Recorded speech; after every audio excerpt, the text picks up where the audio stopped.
평생을 아름답게 달려온 부부를 볼 때마다 감동이 있는데요. 해로한 부부에 대한 우스갯소리, 유머들도 있지요. 제가 잘 전달할 수 있을지 모르겠는데 들어본 이야기실 거예요. 이런 유머들이 있습니다. 평생을 함께했던 노부부가 있는데 어느 날 아내가 먼저 세상을 떠나게 된 거죠. 아쉬운 이별의 순간이 찾아온 것입니다. 의사가 들어와 사망 판정을 하고 이제 고인이 누워있는 침상이 영안실로 이동해야 되니까 이 침대가 이렇게 움직이기 시작하는데 간호사분들이 실수를 해서 이 침대가 입원실 문에 크게 세게 부딪힌 거죠. 쾅 하고 말입니다. 근데 쾅 하고 부딪혔더니 충격이 가해져서 그랬는지 놀랍게도 눈을 감았던 아내가 깨어난 거예요. 다들 기적이라고 놀랍다고 했습니다. 죽었던 아내가 살아났으니까요. 남편도 꽤 놀라워했어요. 그리고 얼마의 시간 함께해도 할 수 있었다는 거죠. 하지만 온전한 회복이 아니었기 때문에 몇 주가 지나지 않아 다시 건강이 나빠졌고 결국 다시 아내는 눈을 감게 되었습니다. 의사의 사망 선고가 다시 떨어졌고 이제 아내가 정말로 이 병실을 나가야 되는 상황입니다. 남편이 고개를 푹 숙이고 아무 말도 하지 않아요. 간호사들이 이제 침대를 영안실로 옮기기 위해서 입원실 문을 빠져나가려고 하는데 그 순간 이 남편이 고개를 들더니 한마디 했다는 거죠. 뭐라고 말해요? 이번에는 문 조심하세요. 이렇게 말했다고. 비슷한 이야기가 하나 더 있습니다.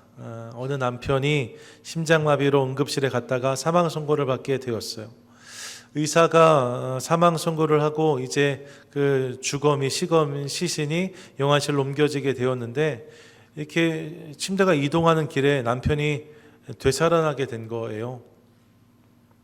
간호사분들은 침대를 끌고 나가느라 정신이 없고 이제 남편이 살짝 눈을 뜨고 간신히 정신이 좀 돌아왔는데 이렇게 보니까 발 밑으로 아내가 이렇게 따라오고 있는 게 보인 거죠. 그래서 아내에게 말합니다. 여보, 나 살았어. 근데 아내가 못 들은 것 같은 거예요. 전혀 반응이 없어요. 다시 좀 힘을 내서 입술을 조금씩 움직이면서 여보, 나 살았다고. 근데 아내가 여전히 반응하지 않습니다. 그래서 내가 좀 더 힘을 내야겠다 해서 입을 크게 벌려서 좀 더 많은 사람 들을 수 있게 말하려고 입을 크게 벌리려고 하는데 아내가 막 가까이 오더니 입을 딱 막으면서 뭐라고 말해요? 여보, 의사가 죽었다잖아요. 왜 이렇게 의사 말을 안 들어? 이렇게 말했다. 웃기지만 생각해 보면 사실 좀 씁쓸한 이야기가 아닌가 싶습니다.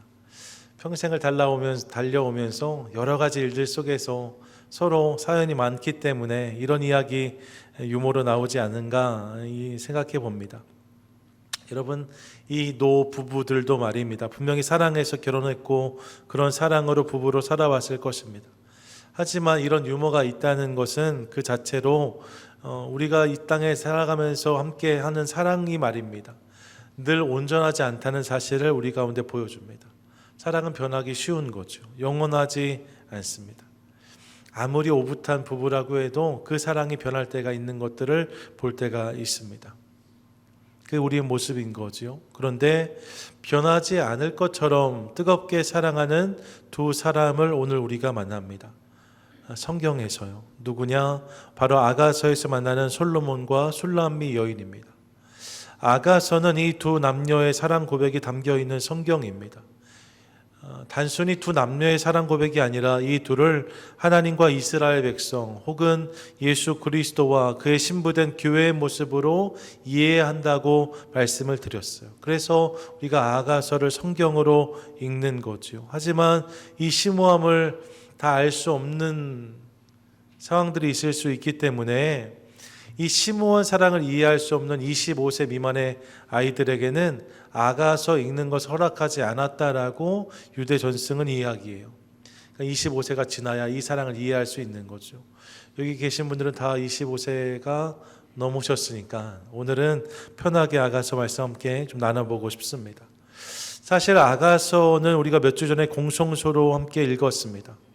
여러분, 아가서 읽을 때 말입니다. 어떤 느낌과 어떤 은혜로 본문을 읽으셨는지 궁금합니다. 무슨 생각하셨어요? 저는 아가서를 묵상하면서 그 시간에 누군가를 떠올릴 수 있었어요. 제 아내가 아니고요. 요나가 떠올랐습니다. 자꾸 요나가 떠올랐어요. 요나서를 강의하고 있을 때 읽어서 그랬는지 모르겠는데 자꾸만 요나가 떠올랐습니다. 이유가 있죠. 요나를 사랑하시는 하나님의 모습이 술람미 여인을 사랑하는 솔로몬의 모습과 닮았다고 느꼈기 때문입니다. 아가서에서 그 사랑을 발견합니다. 여러분, 아가서가 솔로몬과 술람미 여인의 사랑 노래라고 말씀을 드렸는데 말입니다. 이 둘이 정말로 그렇게 잘 어울리는 커플이었을까? 사실요, 이 둘 사이에 어느 정도의 차이가 있었다라고 많은 사람들이 이야기합니다. 기본적으로 우리가 다 아는 것처럼 솔로몬은 다윗의 아들이죠. 이스라엘의 천하태평 시대를 이끌었던 왕이기도 합니다. 물론 그에게도 흠이 있지만 기본적으로 솔로몬은 위대한 왕이에요. 아가서 곳곳에서도 발견되는 것처럼 모든 이들이 흠모했던 한 사람, 그가 솔로몬입니다. 솔로몬은 그런 사람이었어요. 그럼 술람미 여인은 어땠을까? 여러분, 우리는 술람미 여인 하면 아름다운 공주의 모습을 상상하곤 합니다. 제가 사진을 몇 개 준비했거든요. 이게 술람미 여인이란 제목의 그림이에요. 또 다른 그림이요. 이 그림의 제목도 술람미 여인입니다. 또 다른 그림이요. 여러분, 우리가 솔로몬과 술람미 여인하면 이런 모습을 상상하곤 합니다. 아리따운 여인의 모습을 기대해 보는 거지요. 그런데 술람미 여인이 그런 아름다운 공주님이었는가? 그렇지 않았다는 거예요.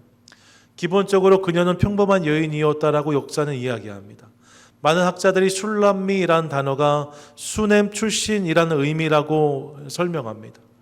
그러니까 수넴은 예루살렘 북쪽에 있는 이사갈 지파의 작은 마을이거든요. 왕족이나 왕실 출신이 아니었다는 거예요. 주목받는 지파의 여인이 아닙니다. 평범한 지파 출신의 보통 여인, 그녀가 술람미 여인이었다는 거예요. 또 본문을 보시면 이 술람미 여인은 마냥 아름다운 여인으로 그려지지도 않습니다. 아가서 1장 5절과 6절을 보시면 이 여인이 자신을 뭐라고 말하는가? 예루살렘 딸들아, 내가 비록 거무나 아름다우니 게달의 장막 같을지라도 라고 말하고 있습니다. 자신이 검다는 거예요. 검게 그을렸다는 거죠. 게달의 장막은 흑염소로 지은 장막을 말하는데 까맣다는 의미입니다. 이게 여러분, 햇볕에 거슬려서 까맣게 된 여인이래요. 왜 거슬렸는가? 6절을 보세요. 내가 햇볕에 쬐어서 거무스름할지라도 흘겨보지 말 것은 내 어머니의 아들들이 나에게 노하여 포도원치기로 삼았음이라 라고 말합니다. 여러분, 이 가정에서 애지 중지 키워진 공주 같은 딸이 아니랍니다. 오빠들이 너도 일 좀 해야지 해가지고 포도원에서 하루 종일 일할 수밖에 없었던 여인이 이 여인이라는 거예요. 갸녀린 하얀 손을 소유한 여인이 아니라 거칠어진 까만 손을 소유한 여인이 이 여인이었다는 거죠. 아가서 2장 1절도 이렇게 말하는데 나는 샤론의 수선하여 골짜기의 백합화라고 말하고 있어요. 제가 새벽에 한번 나눴죠. 여러분, 이 말은 내가 그만큼 아름답다는 말을 하는 것이 아닙니다. 샤론 평야에 수선하는 너무나 흔한 꽃이에요. 내가 그만큼 흔한 사람 중 하나이고 골짜기의 백합화, 찾아가서 만나야만 볼 수 있는, 사실 눈에 띄지 않는 백합화를 말하는 거죠. 내가 그런 존재라는 거예요. 너무나 흔한 사람 중 하나이고 눈에 띄지 않는 존재라고 말합니다. 아가서 8장 1절 이렇게 말하는데 내가 내 어머니의 젖을 먹은 오라비 같았더라면 내가 밖에서 너를 만날 때 입을 맞추어도 나를 업신 여길 자가 없었을 것이다 라고 말합니다. 솔로몬과 입을 맞추는 모습 때문에 자신이 업신여김을 받았다는 거예요. 어떻게 저런 사람이 솔로몬의 여인이 될 수가 있어? 지가 솔로몬과 어울린다고 생각하나 봐. 이런 이야기들을 들은 거죠. 이런 조롱을 들은 거죠. 그래서 말하는 거예요. 내가 당신이 내 오빠 같았으면 아무도 나를 업신여기지 않았을 텐데 나하고 전혀 비교될 수 없는 당신과 내가 입맞추니까 사람들이 나를 업신여기고 있습니다라고 말하는 거죠. 여러분, 이것이 술람미 여인의 실체랍니다. 특별하지 않은, 오히려 부족함이 있는 여인, 그녀가 술람미 여인인 거지요. 여러분, 이게 술람미 여인의 모습입니다. 그런데 아가서를 보면 그런 그녀를 향해서 솔로몬이 끊임없이 사랑을 고백하고 있는 것을 우리가 봅니다. 아까 전체에서 제가 피식 웃었던 본문이 있는데 6장 6절이에요. 이렇게 말하거든요. 내 이는 목욕하고 나오는 암양떼 같으니 라고 말합니다. 여러분, 제가 이렇게 좀 간질간질한 사랑 고백 많이 들어봤는데 이런 고백은 들어본 적이 없어요. 얼마나 예쁘다라고 말하냐면 내 이가, 치아가 너무 예뻐서 목욕하고 나오는 암양떼 같다라고 말합니다. 이런 얘기 들어보신 아내분들 계세요? 이런 고백 쉽게 나오는 거 아니잖아요. 이가 너무 예뻐서 목욕하고 나오는 암양떼 같다라고 말해요. 이것뿐이 아닙니다. 7장 전반부에서 보면 막 구석구석 예쁘다고 해요. 발도 예쁘다, 가슴도, 다리도 예쁘다, 가슴도 예쁘다, 배꼽도 예쁘다, 허리도 예쁘다, 목도 예쁘다, 눈도 예쁘다, 코도 예쁘다, 머리도 예쁘다, 머리카락도 예쁘다 말하고 있는 솔로몬의 고백을 듣습니다. 7장만 그런 게 아니라 아가서 곳곳에서 이렇게 말하고 있어요. 모든 게 예뻐 보인다는 거예요. 너무나 예뻐 보인다는 거예요. 7장 본문이 시작될 때도 보시면 귀한 자의 딸, 바트나디브라는 단어인데, 여러분, 이 여인이 그런 여인이 아니라고 말씀드렸잖아요. 근데 귀한 자의 딸이라고 그녀를 부르고 있습니다. 뭐예요? 솔로몬에는 그녀가 그렇게 보였다는 거예요. 그녀가 여러분 공주로 자란 것이 아닙니다. 세한 여인도 아니었습니다. 집에서 애지중지 키웠던 딸도 아니에요. 포도원에서 하루 종일 일하는 까맣게 그을린 여인이었는데, 평범한 여인이었는데 그런 그녀를 너무나 예쁘다라고 말하며 귀한 자의 딸이라고 고백하고 있는 솔로몬의 고백을 듣는 거죠. 이 고백 속에서 우리가 발견하는 것은 하나입니다. 그게 뭐예요? 그게 사랑인 거예요. 사랑은 그런 거죠. 사랑은 모든 것이 좋게 보이고 예뻐 보이는 것입니다. 사랑하기 때문에 아가서 처음부터 끝까지 일관되이 이 사랑을 고백하는 솔로몬을 만나는 거예요. 솔로몬이 그녀를 너무 사랑해서 계속해서 이 사랑을 고백하고 있는 것을 듣는 거죠. 이 아가서가 이 사랑을 보여줍니다. 그리고 그런 그의 모습 속에서 우리는 하나님의 사랑을 깨닫습니다. 앞서 제가 아가서를 묵상하며 요나를 떠올렸다라고 말씀드렸는데, 요나를 향한 하나님의 사랑이 그런 것 아니겠습니까? 요나서에서 만나는 요나는 사랑받을 만한 사람이 아니었습니다. 오히려 미운 오리 새끼에 가깝습니다. 사랑하고 싶어도 사랑할 수가 없는 존재예요. 그 아이 안에 있는 모남과 가시가, 못됨이, 허물이 도저히 사랑할 수 없는 존재로 그를 만들어가는 것을 봅니다. 흠 많고 허물 많은 인생이 요나의 인생입니다. 하나님 말씀하시면 틱틱거리고 불평하고 원망하는 그의 모습을 확인했습니다. 여러분, 그게 요나였어요. 사랑받기에 어려운, 사랑할 수 없는 존재가 요나였답니다. 그런데 그를 포기하지 않고 끝까지 붙드시는 하나님을 우리가 만났습니다. 그를 포기하지 않고 끝까지 찾아오셔서 그와 이야기하시고 그와 씨름하시는 하나님을 우리가 만나게 되는 거예요. 왜 그러셨을까? 여러분, 이유는 분명합니다. 그가 뭘 잘해서가 아니에요. 그가 많은 것을 드려서가 아닙니다. 이유는 한 가지입니다. 하나님이 그를 사랑하셨기 때문이에요. 그 사랑으로 요나를 끝까지 다루시는 하나님을 우리가 만난 거죠. 예, 이것이 요나서를 통해서 확인한 하나님의 사랑이었습니다. 그리고 여러분, 그 하나님이 저와 여러분을 오늘도 그렇게 사랑하십니다. 믿으십니까? 아멘. 여러분, 우리가 술람비 여인 같은 존재잖아요. 우리가 요나 같은 존재란 말입니다.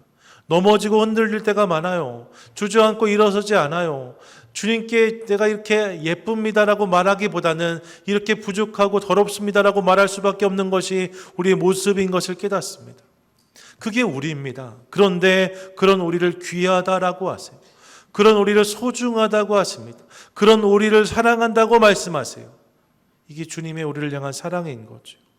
어제 히브리서 1장을 나누었는데 1장에 보시면 많은 선지자들을 통해서 여러 부분과 모양으로 말씀하신 하나님이 모든 날의 마지막으로 아들을 통해서 말씀하셨다라고 성경이 기록하고 있습니다. 뭐예요? 예수님이 우리를 향한 가장 큰 메시지라는 거예요. 예수님이 우리를 향한 가장 분명한 메시지라는 거죠. 어떤 메시지가 그분 안에 담겨 있습니까?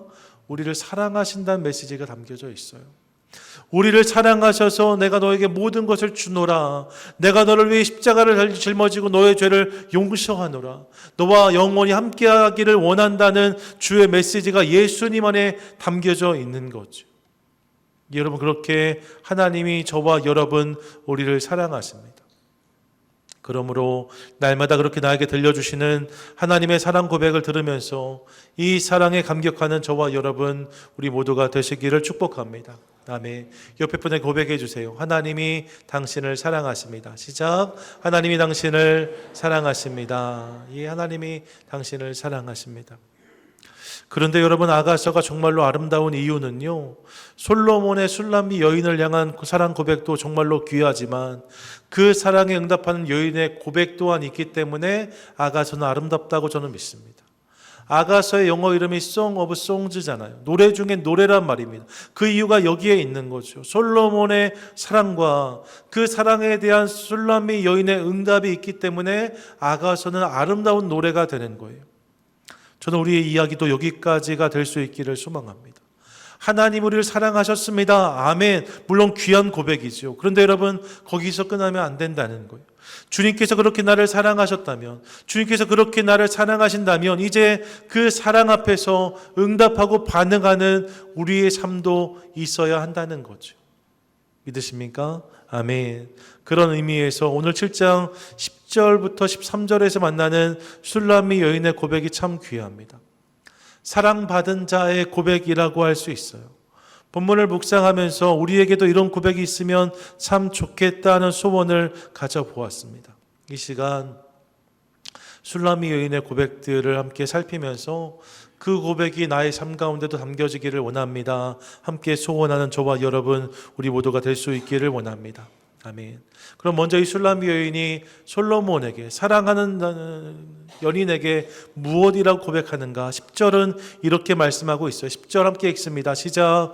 나는 내 사랑하는 자에게 속하였도다. 그가 나를 사모하는구나. 뭐라고 말합니까? 나는 내 사랑하는 자에게 속하였도다 라고 말하고 있어요.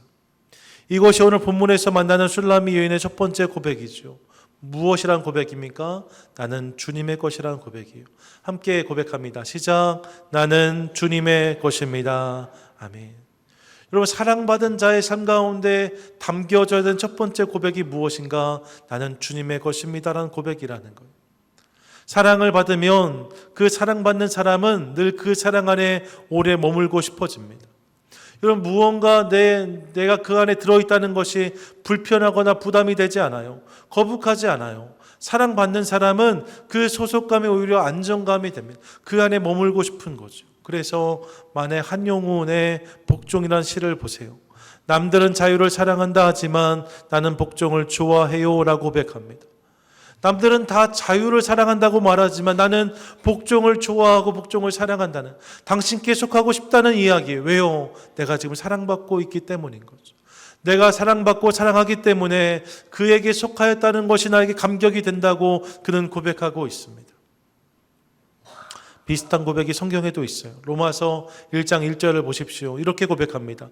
예수 그리스도의 종 바울은 이라고 말하고 있어요. 로마 교회에 편지를 하면서 바울이 자신을 소개하는데 가장 먼저 예수 그리스도의 종 바울이라고 자신을 고백하고 있습니다. 여기서 종이란 단어가 둘로스란 단어인데 이 둘로스란 단어는요, 데오 혹은 델로에서 왔다고 알려져요. 데오는 묶이다라는 뜻이고요, 델로는 올가미에 걸리다라는 의미입니다. 그러니까 묶여있는 사람을 의미하는 거예요. 둘로스는 그런 맥락에서 종이라는 해석보다는 노예라는 해석이 보다 적합합니다. 주인에게 완전히 속하여서 내 마음대로 무엇을 할 수 없는 자, 그게 노예예요. 그리스 로마 시대에서 이 둘로스는 치욕스러운 신분이었습니다. 명예를 중시하는 그 시대 속에서 누군가의 노예로 산다는 것은 가장 바닥의 인생을 의미했던 거죠. 그런데 바울은 자신을 고백하면서, 로마 교회에 자신을 고백하면서 자신이 노예라고 고백하고 있습니다. 나는 노예입니다. 어떻게 이렇게 고백할 수 있었을까요? 이유는 분명합니다. 나를 향한 하나님의 사랑을 온전히 깨달았기 때문이에요. 내가 그분의 사랑 안에 있고 나도 그분을 사랑하는 고백이 있었기 때문에 나는 주께 속한 자라고 고백하고 있는 거죠. 나는 주께 속한 자입니다. 이것이 바울의 고백이었다는 거예요. 사랑하는 여러분, 전 이것이 또한 저와 여러분 우리의 모두의 고백이 될 수 있기를 간절히 소망합니다. 나를 향한 주님의 사랑을 깨달음으로 내가 주님께 속하였습니다. 이 고백이 내 삶 가운데 기쁨으로 터져나올 수 있기를 축복합니다. 한번 같이 고백해 보세요. 나는 주님의 것입니다. 나는 주님의 것입니다. 여러분 정말로 그러십니까? 아멘. 나는 주님의 것입니다. 나를 향한 주님의 큰 사랑을 경험함으로 날마다 내가 그분의 것임을 인정하며 고백하는 저와 여러분 우리 모두가 될 수 있기를 간절히 축복합니다. 아멘. 두 번째 고백이 있어요. 이 11절과 12절인데 이렇게 고백합니다. 함께 읽습니다. 시작. 내 사랑하는 자야, 우리가 함께 들러가서 동네에서 유숙하자. 우리가 일찍이 일어나서 포도원으로 가서 포도움이 돋았는지 꽃술이 퍼졌는지 석류꽃이 피었는지 보자. 거기에서 내가 내 사랑을 내게 주리라. 아멘. 뭐라고 말하는 겁니까? 들로 가자고 말합니다. 동네 유숙하자고 말합니다. 일찍이 일어나 포도원으로 가자고 말해요. 방해받지 않는 곳으로 가자는 거예요. 그리고 그곳에서 이 술람이 여인 솔로몬에게 이렇게 고백하고 있습니다. 내가 내 사랑을 내게 주리라. 여러분 이것이 본문을 통해서 만나는 술람이 여인의 두 번째 고백이지요. 무슨 고백입니까? 나도 주님을 사랑한다는 고백이에요. 같이 고백하겠습니다. 시작. 나도 주님을 사랑합니다. 나도 주님을 사랑합니다. 첫 번째 고백이 내가 주께 속했습니다 였다면 두 번째 고백은 나도 주님을 사랑합니다 예요. 여러분 우리는 주님을 사랑할 때 말입니다. 늘 나를 사랑하시는 하나님을 먼저 생각합니다. 그분이 나를 얼만큼 사랑하셨는지, 그분이 어떻게 나를 사랑하셨는지 우리의 관심이 있습니다. 사실 맞아요. 주님이 그렇게 먼저 우리를 사랑해 주셨습니다. 그런데 말입니다. 그분의 이 사랑은 짝사랑이 아닙니다. 그분은 당신의 사랑이 짝사랑에 머물기를 원치 않으세요. 당신의 사랑에 대한 우리의 반응을 주님은 기다리십니다. 그래서 율법 중에 가장 큰 계명이 무엇이냐 물었을 때 예수님이 이렇게 대답하셨어요. 마태복음 22장 37절 38절 함께 읽습니다. 시작. 예수께서 이르시되 내 마음을 다하고 목숨을 다하고 뜻을 다하여 주 너의 하나님을 사랑하라 하셨으니 이것이 크고 첫째 되는 계명이요. 이거 뭐라고 말하고 있습니까? 하나님도 우리의 사랑을 원하신다라고 말씀하고 있어요. 하나님을 사랑하라고 말씀하셨다는 거예요. 주님이 우리 가운데 사랑한다고 말씀하셨을 뿐만 아니라 이제 주님이 그 사랑을 원한다고 너희도 나를 좀 사랑해 주렴이라고 말씀하셨다 성경이 기록하고 있는 거죠. 물론 여러분 하나님의 사랑에 비하면 우리의 사랑은 형편없이 작고 약한 사랑일 수밖에 없습니다. 하지만 주님은 그 사랑을 기뻐하신다는, 그 사랑을 기대하신다는 거예요. 그 사랑 고백을 즐거워하신다라고 성경은 말씀하고 있습니다. 이 사실을 기억하고 싶어요. 마치 아이들의 선물이 그렇듯이 말입니다. 아이들이 부모에게 할 수 있는 사랑의 표현이 너무 작은 것이잖아요. 부모가 아이들에게 부어주는 사랑에 비하면 아이들의 표현은 작은 것일 수밖에 없습니다. 하지만 그게 부모를 행복하게 하는 거죠. 작년이었나요? 재작년이었나요? 김한별 목사님이 저에게 젊은 집사람들 가정에서 한번 모였는데 이제 우연히 생일이라는 걸 알게 되었어요. 근데 이제 아이들이 아빠 생일이라고 케이크를 만들어 왔더라고요. 수박 케이크를 다일이하고 조엘이가 수박을 이렇게 쌓아 올려서 케이크를 만들었는데요. 실은 죄송해요. 더러워서 아무도 못 먹었어요. 왜냐하면 다 이렇게 손으로 이렇게 해서 하니까. 네. 엄마도 그거 버렸죠, 사모님. 네. 그랬어요.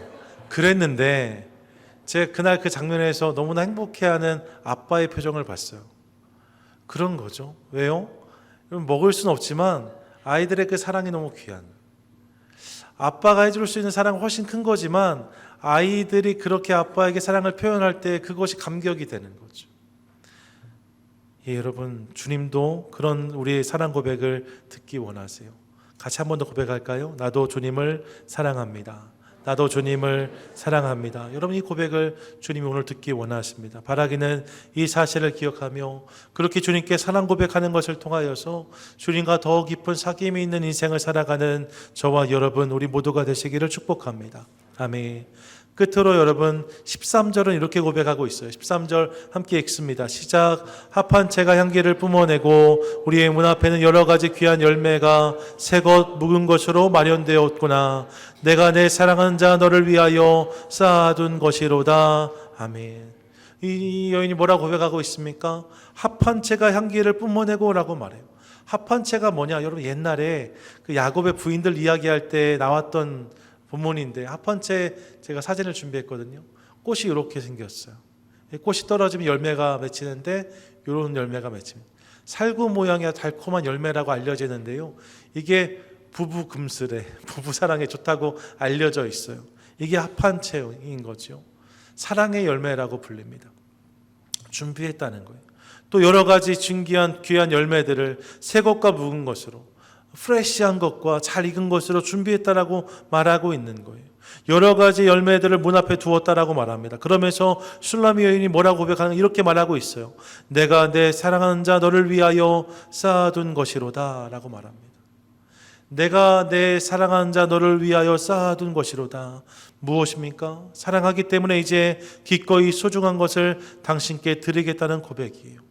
여러분 함께 고백하겠습니다. 시작. 기꺼이 당신께 드립니다. 이거 세 번째 고백이었다는 거죠. 여러분 사랑하면 기꺼이 드리게 되어져 있습니다. 사랑하면 드림이 기쁨이 됩니다. 사랑하면 무언가를 나눌 수 있다는 것이 즐거움이 됩니다. 이 사실을 기억하고 싶습니다. 제가 몇 주 전에 집에 청소하다가요, 머리핀을 하나 발견했어요. 그런데 그 머리핀 딱 제가 보자마자, 머리핀이라고 하죠. 보자마자 저는 바로 그 머리핀 알아볼 수 있었습니다. 20년 전에 제가 산 거거든요. 저희 집사람 위해서 그때 한창 저희 연애할 때였는데, 제가 뭐 대단한 것을 할 수는 없었고 뭔가 선물을 하고 싶은데 좋은 걸 해주고 싶고, 그래서 전도사 박봉의 명품 매장에 가서 머리핀을 하나 산 거예요. 백 이런 거 엄두도 못 내고 머리핀을 하나 산 거예요. 제 기억에 제가 이번 주에 경험해봤는데 한 4만 5천 원, 5만 원 이 정도 했던 것 같아요. 그런 머리핀 하나 사가지고 선물을 해줬던 거죠.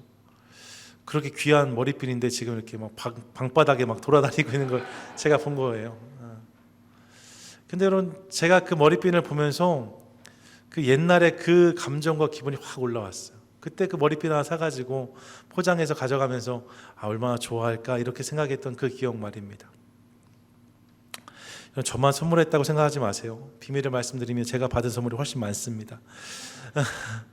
근데 여러분 그 선물을 할 때 제 안에 기쁨이 있었다는 거죠. 왜요? 사랑하는 사람에게 나누는 것은 기쁨이기 때문에 그렇습니다. 이것은 양의 문제가 아닙니다. 우리가 복음서에서 만나는 두 렙돈 드렸던 여인의 이야기를 기억합니다. 두 렙돈이라고 말하잖아요. 한 렙돈이 한 데나리온의 64분의 1의 가치를 가진다라고 설명해요. 1 데나리온이 하루 사람의 일당이잖아요. 그러니까 한 데나리온이 1 데나리온의 64분의 1이라고 하면 일당이 100불이라고 하면 1불 50전 정도가 되고요. 일당이 요즘에 좀 물가가 올랐으니까 200불이라고 하면 3불 정도 됩니다. 두 렙돈이면 그 정도를 주님께 드린 거예요. 3불에서 6불 정도 말입니다. 여러분 그녀가 드린 것은 그만큼이었다 합니다. 그런데 예수님 뭐라고 말씀하시는가? 누가복음 21장 보면 이렇게 말씀하고 있어요. 2절 3절에 또 어떤 가난한 과부가 두 렙돈 넣은 것을 보시고 이르시되 내가 참으로 너희에게 말하노니 이 가난한 과부가 다른 모든 사람보다 많이 넣었도다 라고 말씀하십니다. 가장 많이 넣었다는 거예요. 왜 그렇게 말씀하시는가? 이유는 분명합니다. 거기에 큰 마음과 큰 사랑이 담겼기 때문이에요. 작은 머리핀 하나에도 큰 사랑이 담겨질 수 있는 거죠. 전 저와 여러분의 삶 가운데 이런 모습이 있게 되기를 간절히 소망합니다. 여러분 많은 것을 드리지 못할지라도 주님을 향한 사랑, 주님의 나를 향한 사랑의 감격함으로 이제 우리도 기꺼이 주님께 드립니다. 작은 것 하나에도 내 마음을 담아, 내 사랑을 담아서 주님께 올려드립니다. 고백하는 인생이 될 수 있기를 간절히 소망합니다. 같이 한번 고백하시지요. 기꺼이 당신께 드립니다. 기꺼이 당신께 드립니다. 여러분 이 드림을 통해서 여러분 제 말을 믿으십시오. 이렇게 주님께 드리기 시작하면 우리의 삶 가운데 주님을 향한 사랑은 더 깊어질 것입니다. 주님의 더 큰 사랑을 깨닫게 될 것입니다. 드린 자가 누릴 수 있는 특권인 거예요. 이 사실을 기억하며 주님께 그 사랑을 받고 주님께 그 사랑을 드림으로 하나님과 더 깊은 관계를 누려가는 저와 여러분 우리 모두가 되시기를 축복합니다. 아멘. 말씀을 정리하시죠. 사랑하는 여러분, 하나님이 우리를 사랑하신답니다. 술람미 여인을 사랑했던 솔로몬처럼, 요나를 놓치지 않았던 하나님처럼 하나님이 그렇게 오늘도 우리를 사랑하신다라고 성경은 분명히 말씀하고 있어요. 그리고 이제 우리 아가서를 통해서 그 사랑에 응답하는 우리의 모습을 함께 소원하게 됩니다. 그 사랑이 Song of Songs가 되기 위해서, 가장 아름다운 노래가 되기 위해서 주님 우리의 사랑 노래를 기다린다고 말씀하세요. 이제 우리가 그렇게 그분의 사랑에 응답해야 될 차례인 거죠. 세 가지 고백을 삶에 담자고 말씀드렸습니다. 첫 번째, 따라하세요. 나는 당신께 속했습니다. 나는 당신께 속했습니다. 두 번째요, 나도 당신을 사랑합니다. 나도 당신을 사랑합니다. 세 번째요, 기꺼이 당신께 드립니다. 기꺼이 당신께 드립니다. 이 고백이 우리 삶 가운데 있기 시작할 때 하나님과 우리 안에 있는 사랑 노래는 아가서처럼 아름다운 노래가 되게 될 줄로 믿습니다. 바라기는 그 사실을 기억하고 그 사랑을 간절히 소망하며 나아가는 것을 통하여서 날마다 더 깊은 주님과의 사귐, 주님과의 관계, 주님과의 사랑을 누리며 나아가는 복된 인생을 살아가는 저와 여러분 우리 모두가 되시기를 주님의 이름으로 간절히 축원드립니다. 아멘.